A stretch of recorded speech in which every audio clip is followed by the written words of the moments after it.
Just in case people forgot, a group of scientists at Harvard planned to tackle climate change through geoengineering by blocking out the sun. The concept of artificially reflecting sunlight has been around for decades, yet this will be the first real attempt at controlling Earth's temperature through solar engineering. The project is called Stratospheric Controlled Perturbation Experiment, or SCOPEX. Will spend $3 million to test their models by launching a steerable balloon in the southwest United States, 20 kilometers in the stratosphere. Once the balloon is in place, it will release small particles of calcium carbonate. Plans are in place to begin the launch as early as spring of 2019.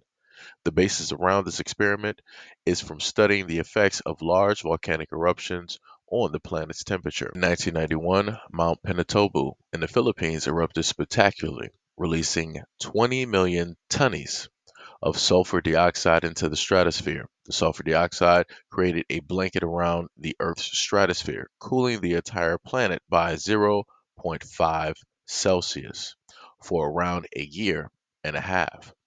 As scientists, governmental agencies around the world, and environmental groups grow increasingly worried about our collective ability to reduce greenhouse gas emissions and curb climate change, the idea of geoengineering a solution has become more accepted.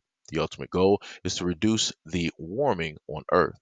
This can be done by reducing greenhouse gas emissions, sucking CO2 from the atmosphere, or limiting the sunlight that reaches the Earth's surface. The first two methods are actively discussed and implemented to various degrees. The recent commitment of G20 members, with the United States as the sole rejecter to the Paris Agreement, will act to solve the source of the problem by reducing greenhouse gas emissions, sucking CO2 from the atmosphere and locking it away in the Earth's crust, called CO2 sequestration, has been implemented and deployed. For instance, Royal Dutch Shell has built large carbon sequestration facilities with Canada and Australia governments. The third method, blocking out sunlight, has been controversial in the scientific community for decades. The controversy lies in the inability to fully understand the consequences of partially blacking out sunlight. A reduction in global temperature is well understood and expected. However, there remains questions around this method's impact on precipitation patterns, the ozone, and crop yields globally. This is precisely why the Harvard research team intends to spray tiny chalk or calcium carbonate particles into the stratosphere in a controlled experiment. Computer models can only go so far in predicting the impacts. This geoengineering technique, it is time for a real world test. With funding in part by Microsoft co founder Bill Gates and Harvard team, we'll begin to answer the remaining questions as early as spring of 2019. While the potential negative effects are not fully characterized, the ability to control Earth's temperature by spraying small particles into the stratosphere is an attractive solution, largely due to its cost. The recent Intergovernmental Panel on Climate Change, or the IPCC, reports estimate that the continual release of particles into the stratosphere could offset 1.5 Celsius of warming for 1 billion to 10 billion per year. When comparing these costs with the global reduction in fossil fuels use or carbon sequestrations, the method becomes very attractive. The scientists, government agencies, and independent funders of this technology must balance the inexpensive and the of this method with the potential risk of global crops, weather conditions, and drought. Ultimately, the only way to fully characterize the risk is to conduct real world experiments, just as the Harvard team is embarking upon. So this was just a reminder for a lot of people that think that certain things are conspiracy, that think that we don't have the necessary technology in order to get certain things done, because you have a lot of people that feel that, oh, we're not that advanced, we can't really, do anything to impact the earth or to change certain things. We're not really there yet, right? Maybe give us another 100, 200, 300, 500 years, and then maybe we could really start to do something, when realistically we have the technologies at this moment in time in order to cause certain situations or to cause certain types of problems. Again, this is not my first time bringing to you guys the fact that they have machines that can make clouds.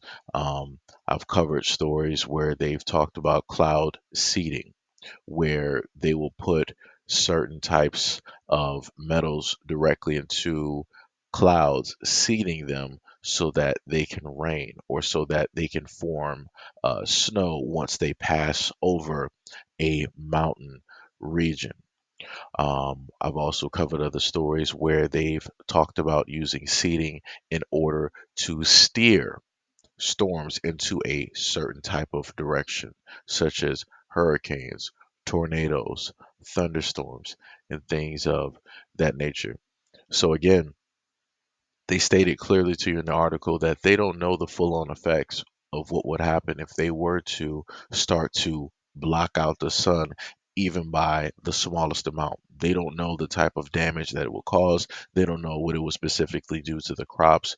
And specifically that they didn't list, they don't know what it would actually do to the rest of the plant life, not just the crops, but the rest of the plant life that is actually out there. So I'm talking about, let's say, the Amazon rainforest.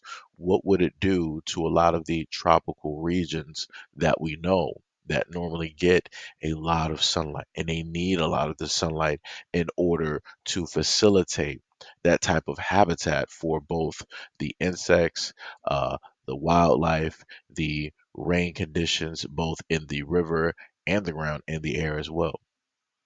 So again, this is just scientists playing God, and they are going through with a guessing game because also, as they stated in the article, the projections from the AI can only go so far, and that is true because you don't know what the Earth may do itself, right? You'll throw something directly up there.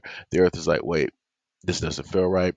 Let me make a storm. Let me do something to basically get this disperse whatever this is, right? So for every reaction, for every action, there is a reaction, right? So again, nobody knows what any of these things will specifically do.